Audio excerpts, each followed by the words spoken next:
Hello दोस्तों, मेरा नाम नरेंद्र सिंह और आपका स्वागत है आपके अपने चैनल पे। आज की हम इस वीडियो में बात करेंगे technological environment, political environment and economic environment, जो कि इंटरनेशनल बिजनेस में बहुत इंपॉर्टेंट टॉपिक में से एक है। अगर आपने इसकी पुरानी वीडियो नहीं देखी है तो आप प्लेलिस्ट में जा सकते हो इंटरनेशनल बिजनेस की, वहां जाके आप वीडियोस देख सकते हो। तो सबसे पहले हम बात करने वाले हैं टेक्नोलॉजिकल इन्वायरमेंट की। तो पहले तो समझते हैं टेक्नोलॉजी क्या है। टेक्नोलॉजी कुछ नहीं है, बेसिकली आपका एक एक नई चीज आप जब ले आते हो, दैट इज कॉल्ड टेक्नोलॉजी। एक तरह की कि बहुत सारी टेक्नोलॉजी ने ग्लोबल बैरियर्स तोड़ देंगे। अब बिल्कुल कोई दिक्कत नहीं है। अब इंटरनेट है, अब ईमेल है, वीडियो कॉन्फ्रेंसिंग है, जिसके थ्रू आपको बहुत बड़ा मेजर रोल प्ले होता है इंटरनेट बिजनेस में। तो टेक्नोलॉजिकल इन्वायरमेंट जो है वो बेसिकली वही है कि ऐसे कौन कौन से फैक्टर्स हैं जो कि टेक्नोलॉजी की वजह से हमारे बिजनेस इन्वायरमेंट में बिजनेस को इफेक्ट डालते हैं। सबसे पहले समझेंगे benefits of technology in management decision making. जो आप मैनेजमेंट डिसीजन मेकिंग में है, वो टेक्नोलॉजी कैसे रोल प्ले करती है। मैनेजरल डिसीजन बेसिकली दो टाइप के होते हैं। एक होता है स्ट्रक्चर्ड डिसीजंस, एक होता है अनस्ट्रक्चर। स्ट्रक्चर में आपका बिल्कुल स्टेप बाय स्टेप पता होता है कि भाई ये डिसीजन लेना है। अनस्ट्रक्चर में आप सीधा एक बार में डिसीजन ले लेते हो। और अब टेक्नोलॉजी समझते हैं कि टेक्नोलॉजी कैसे रोल प्ले करती है डिसीजन मेकिंग में। सबसे पहले एक डिसीजन सपोर्ट सिस्टम बना देती है, जिसमें आप इंफॉर्मेशन कलेक्ट करते हो अलग अलग सोर्सेज से, तो आपको बहुत मदद पड़ती है मैनेजर को एक डिसीजन तक पहुंचने में। ग्रुप डिसीजन सपोर्ट सिस्टम होता है कि एक्सेस एक एक्सपर्ट सिस्टम होता है जिसमें आप हार्डवेयर, सॉफ्टवेयर, प्रोसीजर के थ्रू आप एक डिसीजन मेकिंग पे आते हो। एक ऑफिस ऑटोमेशन सिस्टम भी होता है जिसमें कंप्यूटर और नेटवर्क का यूज करके आप बहुत सारे ऑफिस के ऑपरेशन कर पाते हो। एक ट्रांजेक्शन प्रोसेस सिस्टम होता है जहां पर आप बड़े सारे प्रोसेसिंग, ट्रांजेक्शन की ट्रैकिंग उसको हैंडल करवाते हो। मैनेजमेंट इन्फॉर्मेशन सिस्टम आपको पता ही है, जो कि आपके मैनेजमेंट को हेल्प करता है। सारे डिपार्टमेंट्स की इंफॉर्मेशन होती है, इंप्लॉयज की इंफॉर्मेशन होती है। एक्सपर्ट सिस्टम भी होता है जहां पर जो ह्यूमन काम कर पाते हैं बिल्कुल वैसा ही वो एक्सपर्ट सिस्टम काम कर देगा, आपको ह्यूमन की जरूरत ही नहीं है।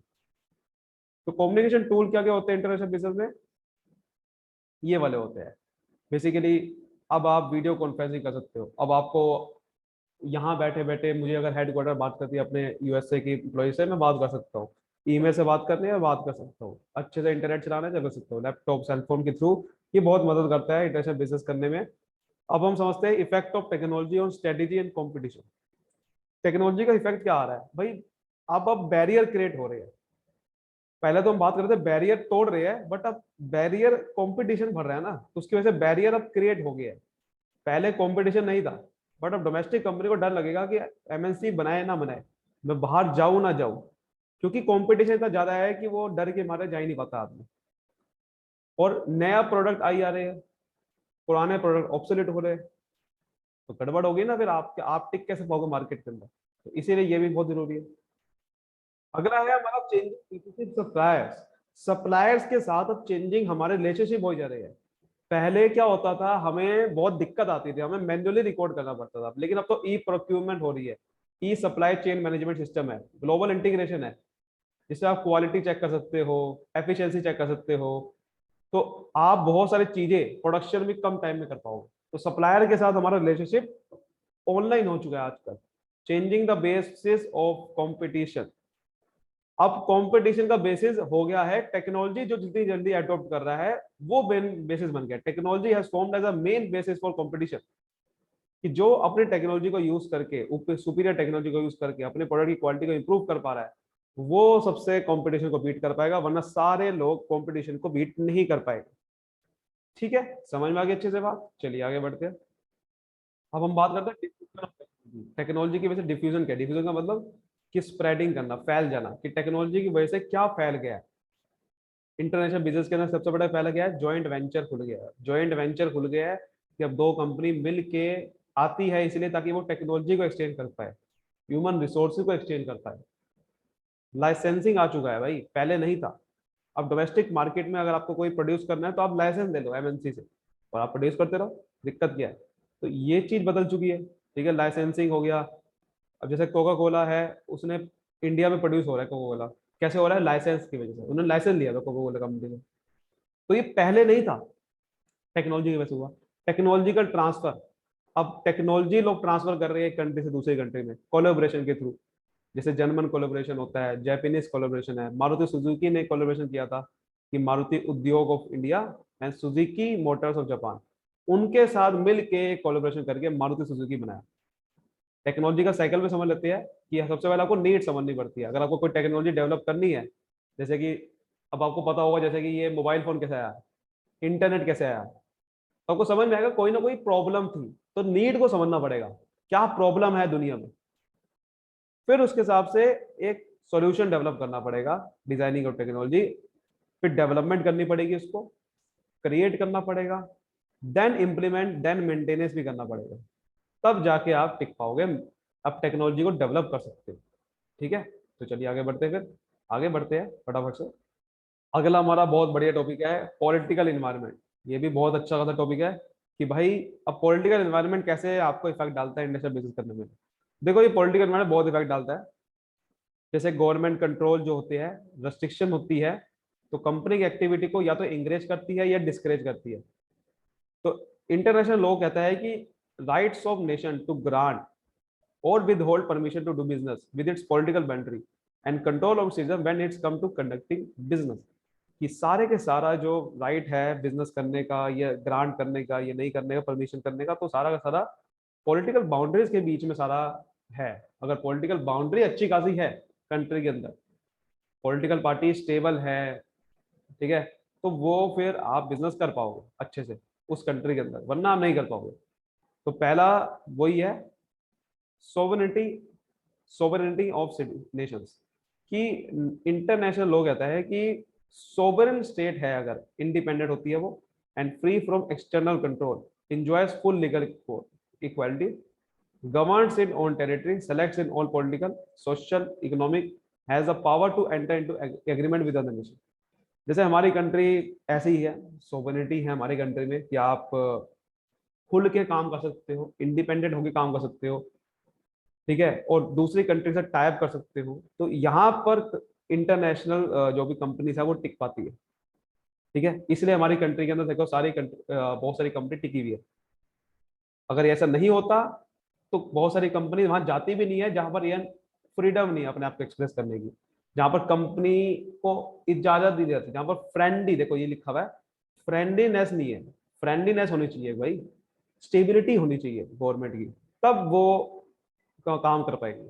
तो अगला भी वही पॉइंट है, अगला पॉइंट है पॉलिसीज का स्टेबिलिटी। पहले वो बात करते हैं गवर्नमेंट की, यहाँ पर बात कर रहे हैं कि stability of government policies. Government की जो पॉलिसीज है वो एकदम से बदलनी नहीं चाहिए, वरना क्योंकि एमएनसी को बड़ी दिक्कत होती है। तो ये आपको समझना पड़ेगा। हाँ, हालांकि ये लिखा हुआ है a change in the government does not always mean change in the level of political, क्योंकि गवर्नमेंट चेंज हो रही है इसका मतलब ये नहीं है कि आपकी पॉलिटिकल पॉलिसीज चेंज होगी, नहीं, पॉलिसीज अलग होती है मेरे भाई। क्योंकि हो सकता है कि आपकी जो गवर्नमेंट है आई है, लेकिन उससे पॉलिसी जो पहले चलती आ रही है वो वैसे की वैसे चलती गई।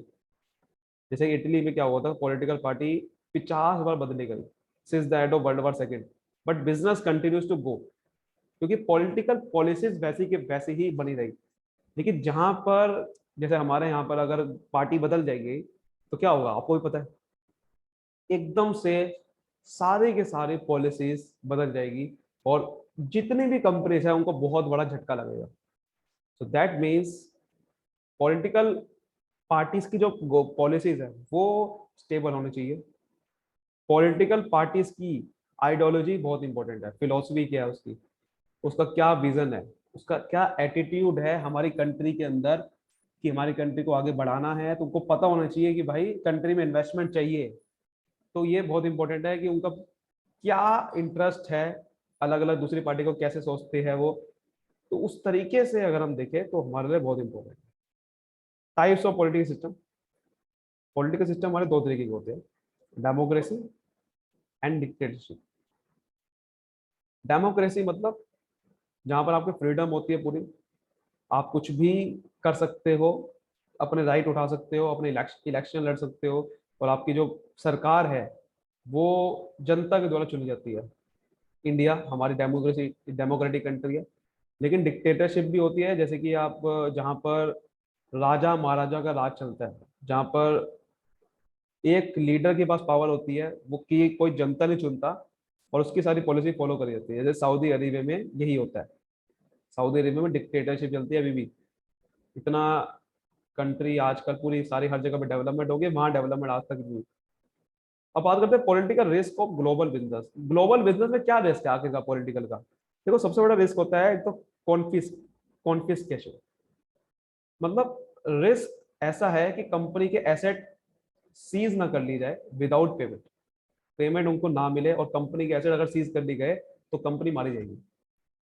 एक होता है एक्सप्रोप्रिएशन, जहां पर which requires reimbursement for the government seize investment, जहां पर रिम्बर्समेंट देनी पड़ती है गवर्नमेंट जब इन्वेस्टमेंट सीज करती है। तो रिम्बर्समेंट के चक्कर में एमएनसी कहेगी यार ये तो गड़बड़ है। डोमेस्टिकेशन भी होती है, जहां पर डोमेस्टिकेशन का होता है जब host country take steps to transfer foreign investment to national control. जहां पर फॉरेन इन्वेस्टमेंट को ट्रांसफर कर दिया जाता है अपने अंदर के नेशनल कंट्रोल के अंदर के। गवर्नमेंट अपना कंट्रोल चाहती है तो वो ना हो जाए, इसलिए डर लगता है।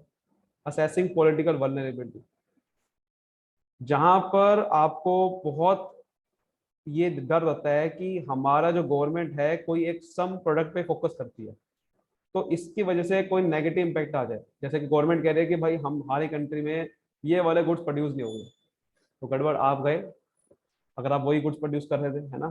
तो ये चीज होती है, तो उसको समझना पड़ेगा आपको। अब हम बात करते हैं स्ट्रेटेजी कि पॉलिटिकल रिस्क को कम करने की स्ट्रेटेजी क्या है।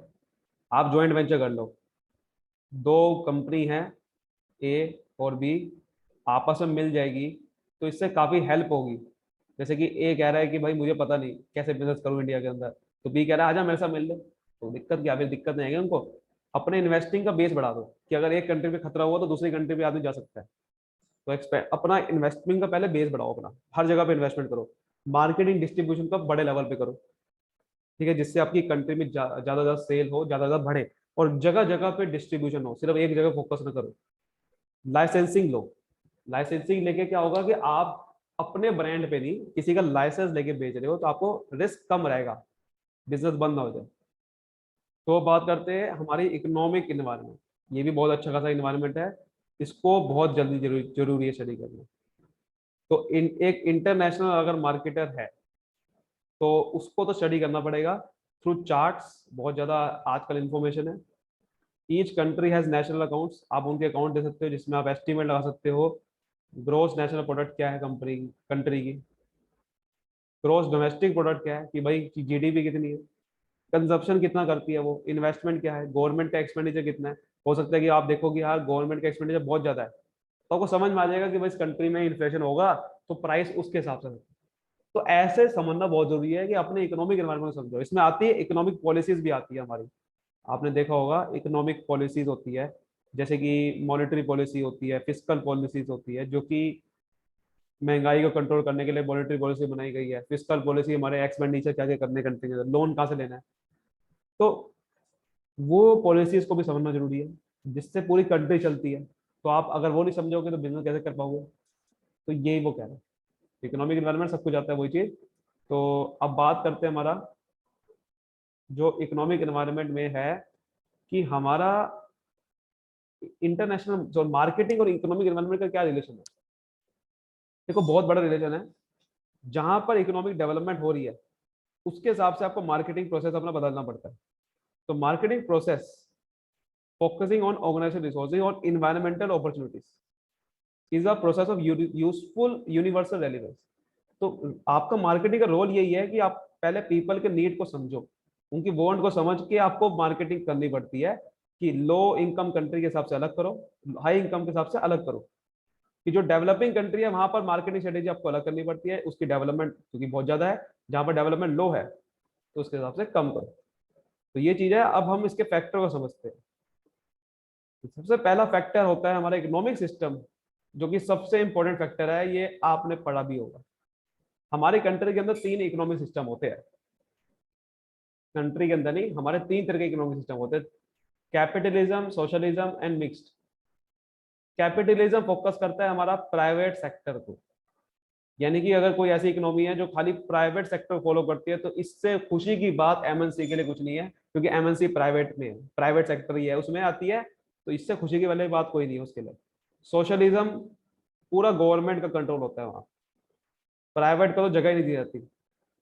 तो इससे दुखी की बात कोई नहीं होगी, है ना। मिक्स्ड में मिक्स रहती है, दोनों का कंट्रोल होता है बोथ का। तो ऐसे हमारी जो कंट्री है वो मिक्स्ड इकोनॉमी होती है, हमारी कंट्री मिक्स्ड इकोनॉमी है, जहाँ पर दोनों का छोटा छोटा कंट्रोल है। तो समझना पड़ेगा किस कंट्री में जा रहे हो भैया आप, समझना पड़ेगा आपको कि क्या फ्रीडम है। अगर आप ऐसे इकोनॉमी में घुस गए सोशलिज्म, और आप सोच लो कि मेरा तो यहाँ पर बहुत चलने वाली है, ऐसा कुछ नहीं होने वाला। ठीक है ना, तो ये समझना पड़ेगा। फिर आपको समझना पड़ेगा stages of market development. Market development कैसे होती है भाई। मार्केट डेवलपमेंट की कई स्टेजेस है। सबसे पहले पहले तो आप हल्की सी स्टार्ट होती है, फिर धीरे धीरे ग्रो करती है, फिर डेवलपिंग आती है ना। तो मार्केट डेवलपमेंट कैसे होती है उसके हिसाब से समझना पड़ेगा। आप जीएनपी दे सकते हो, provides a very useful for grouping this countries. आप दे सकते हो कि इनका ग्रोस नेशनल प्रोडक्ट कैसा है। आप उनके मार्केट को समझोगे ग्रोस नेशनल प्रोडक्ट्स के, कि भाई इनकम किसकी ज्यादा है किस कंट्री की। यहाँ से दिख जाएगा कि इनकम, कंट्री की इनकम कितनी है, इनकम ज्यादा किस कंट्री की है और किस लोग की किस कंट्री की। तो वहां से आप देख सकते हो कि किस मार्केट मार्केट डेवलपमेंट किस स्टेज के है वहां पर, उसके हिसाब से आप उस वहां पर इंटरनेशनल बिजनेस करो। ठीक है। अगला है हमारा लोकेशन ऑफ पॉपुलेशन। पॉपुलेशन किस जगह पे है, मतलब आपको पता होगा कि भाई 10 most populous countries in the world account for रफली 60% ऑफ द वर्ल्ड पॉपुलेशन। आज की डेट पे 60% से भी जो वर्ल्ड की पॉपुलेशन 60% है, वो सिर्फ एक 10 पॉपुलस कंट्री में है। तो उन्हीं कंट्री में प्रमोट करो ना। आपको ऐसी कंट्री चुननी है जहां पर हाई इनकम हो और लार्ज पॉपुलेशन हो। इससे खुशी की बात कोई आपके लिए नहीं होगी। क्यों?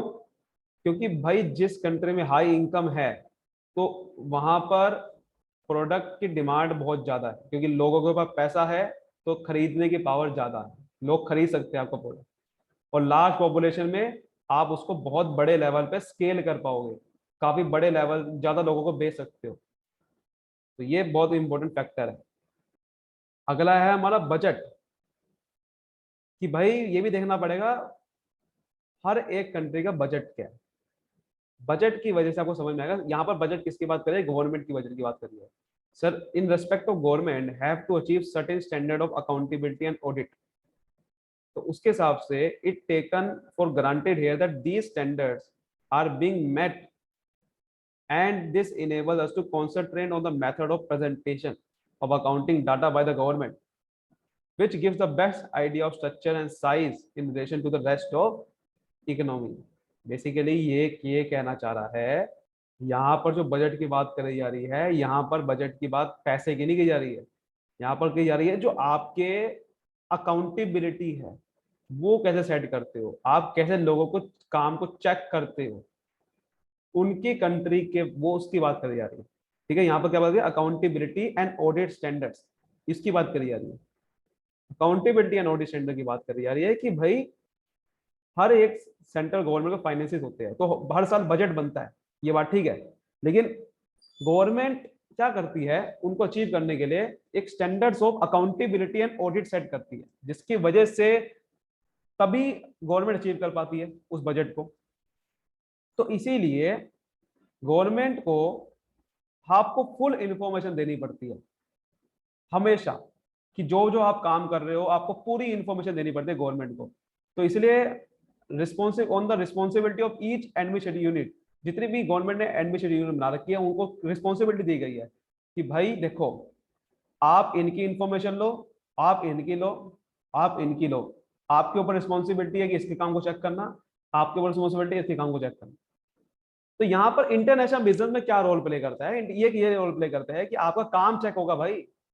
आपको हर चीज गवर्नमेंट को बतानी पड़ेगी, आपको हर ट्रांजेक्शन दिखानी पड़ेगी, आपको गवर्नमेंट का, तो आपको सतर्क रहना पड़ेगा हर बार। ये कहना चाह रहा है सिंपल भाषा में। तो अब लास्ट में बात करते हैं इस टॉपिक में, need of government intervention in the business, कि गवर्नमेंट को क्या जरूरत पड़ गई है बिजनेस में दखल देने की। देखो, गवर्नमेंट रेगुलेशन बहुत इंपॉर्टेंट होती है सेंटर और स्टेट लेवल पे, क्योंकि आपको बहुत कॉम्प्लेक्स सोसाइटी है, तो किसी को नेगेटिव इंपैक्ट नहीं पहुंचाना चाहती गवर्नमेंट। तो government at all level have created numerous regulatory agencies. हर एक जगह पे आपको एजेंसीज क्रिएट कर रखी है जिसकी ड्यूटी होती है हर एक बिजनेस एक्टिविटी को चेक करना इंडिया के अंदर, कि वो क्या कर रहे हैं, गलत काम तो नहीं कर रहे, इस सबको चीज चेक करने के लिए। तो पहली अथॉरिटी उसके अंदर है हमारी सेंट्रल कम्युनिकेशन कमीशन, CCCC, जो कि मॉनिटर करती है रेडियो पे, जो आप टेलीविजन करते हो, टेलीफोन पे करते हो, टेलीविजन पे करते हो, ये सब।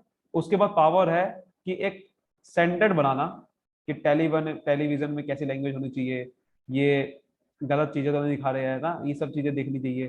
तो टेलीविजन शो अडल्ट ओरिएंटेड और कंटेंट वॉयलेंस, तो वो गलत, चिल्ड्रन को गलत इम्पैक्ट पड़ता है। तो वो फिर रेटिंग सिस्टम बनाते हैं कि रेटिंग सिस्टम होना चाहिए जिसकी वजह से पता चले कि कौन सा प्रोग्राम बढ़िया है, कौन सा घटिया है।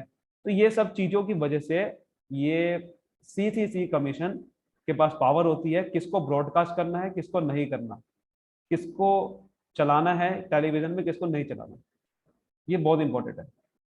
फिर है हमारा फूड एंड ड्रग एडमिनिस्ट्रेशन, ये भी बहुत इंपॉर्टेंट, जो कि बनाती है सेफ्टी ऑफ कॉस्मेटिक्स, कॉस्मेटिक्स से नुकसान ना पहुंचे, ड्रग्स एंड फूड, ठीक है, इन सब चीजों की। तो one of the most important agencies new drug approval, drug को अप्रूव करने के लिए बनाई गई है। ये बहुत इंपॉर्टेंट है ये, कि FDA ड्रग, यहाँ पर फार्मास्यूटिकल वाला दवाई की बात करी जा रही है, ठीक है, वो वाला ड्रग नहीं, दवाई वाला। The FDA requires pharmaceutical company to provide detail scientific data. FDA पूरा डिटेल साइंटिफिक डाटा लेती है कि भाई जो आप ये इस्तेमाल कर रहे हो ड्रग, ये सही है कि नहीं है। तो पूरा का पूरा रिव्यू करा जाता है कि इसके नेगेटिव इम्पैक्ट क्या होंगे, बेनिफिट क्या होंगे, हर एक को अप्रूव करके तब जाके मार्केट में ये दवाई बनती है। अगर ऐसे, अगर ये अथॉरिटी नहीं होगी तो फिर तो भैया कुछ भी वो अपने फायदे के लिए बेच सकते हैं, और वो कुछ भी अपने गलत चीजें बना के मैनिपुलेट कर सकते हैं पूरी मार्केट के अंदर, क्योंकि हर कोई पैसा कमाना चाहता है। तो उस चक्कर में फार्मास्यूटिकल कंपनी कुछ गड़बड़ कर सकती है। तो ये स्पेशली उनके लिए है, ठीक है। आगे बढ़ते हैं। फिर है हमारे सामने equal employment opportunity commission, EEOC। ये क्या है, सिविल राइट एक्ट 1964 प्रोहिबिट करता है कि भाई डिस्क्रिमिनेशन नहीं होना चाहिए रेस, कलर, रिलीजन, जेंडर के बीच में। तो law applies to every private company, non profit, ये सब लॉ आपका अप्लाई करता है। और ये सिविल राइट एक्ट नहीं बनाई हुई है, इक्वल एम्प्लॉयमेंट अपॉर्चुनिटी कमीशन, जहां पर आपको इक्वलिटी को पूरा का पूरा ये बना, ये फैलाने के लिए कि भाई किसी को भेदभाव ना करा जाए एम्प्लॉयमेंट देने की में, किसी को भेदभाव ना करे, कि इस बेस पे ना करे कि वो जेंडर उसका ये है, रेस उसकी ये है, कलर उसका ये है, नहीं। इक्वल अपॉर्चुनिटी, तभी लिखा हुआ ना, इक्वल एम्प्लॉयमेंट अपॉर्चुनिटी, सभी को बराबरी हिस्सा देना चाहिए, सभी को, कोई इसमें भेदभाव ना करे अगर किसी को रोजगार देना है। अगला है हमारा occupational safety and health administration, OSHO। ऊपर क्या था हमारा, ऊपर था हमारा equal opportunity employment opportunity commission. अब है हमारा occupational safety and health administration. अभी आपको नाम से पता चल रहा होगा, यहाँ पर सेफ्टी और हेल्थ की बात करी जा रही है ना, यहाँ पर हेल्थ की बात करी जा रही है, उधर नहीं करी जा रही। सो ये क्या कहती है बेसिकली, आपका ये आपकी कहती है कि सेफ और हेल्दी वर्किंग कंडीशन होनी चाहिए हर एक एनवायरनमेंट के अंदर। ऐसा ना हो कि आप बेफालतू में काम करवाए जा रहे हो और आप सेफ्टी नहीं, आप जैसे कि ये खासकर वर्कर के लिए है, जो मजदूर लोग काम करते हैं, ठीक है, और उनको सेफ्टी नहीं दी जा रही है, सेफ एंड फ्री इन्वायरमेंट नहीं दिया जा रहा है काम करने के लिए, तो वो गड़बड़ हो जाएगी। तो एम्प्लॉयर्स को ऑब्लिगेट है कि वो सेफ्टी और हेल्थ स्टैंडर्ड को फॉलो करे अपने लेबर के लिए, लेबर्स के लिए स्पेशली, मैंने वो बताया जैसे उसके लिए ये। तो बात समझ में अच्छे से आ रही होगी आपको। तो यही लिखा हुआ है कि अगर इनको लगता है, OSHA को, ठीक है, ऑक्यूपेशनल सेफ्टी हेल्थ एजेंसी को लगता है कि ये कोई वायलेशन कर रहे हैं एम्प्लॉयर, तो उसको सीधा एम्प्लॉयर को हटा सकते हैं, उस पर एक्शन ले सकते हैं, उस पर फाइन इम्पोज कर सकते हैं, ठीक है, उनके बिल्डिंग को इंस्पेक्ट कर सकते हैं। तो अपना बंदा फॉलो करेगा। फिर है हमारा इन्वायरमेंटल प्रोटेक्शन एजेंसी। ये आपको पता है, ये नाम से पता चल रहा होगा कि इन्वायरमेंट को प्रोटेक्ट करने के लिए एजेंसी बना रखी है कि भाई जो भी बिजनेस ऑपरेट कर रहा है वो ऐसा करे जिसमें नॉइज पोल्यूशन ना हो, एयर पोल्यूशन ना हो, वाटर पोल्यूशन ना हो, फलाना पोल्यूशन ना हो। आई होप आपको अच्छे से समझ में आ गए सारे के सारे पॉइंट। समझ में आया तो अच्छे से लाइक करिए, फिर सब्सक्राइब करिए, मुझे बताइए कैसा लगा आपको वीडियो में, और फैला दीजिए उन लोगों के साथ भी जिनको समझ में नहीं आता है। मिलते हैं अगले वीडियो में, तब तक के लिए bye bye. Thank you so much.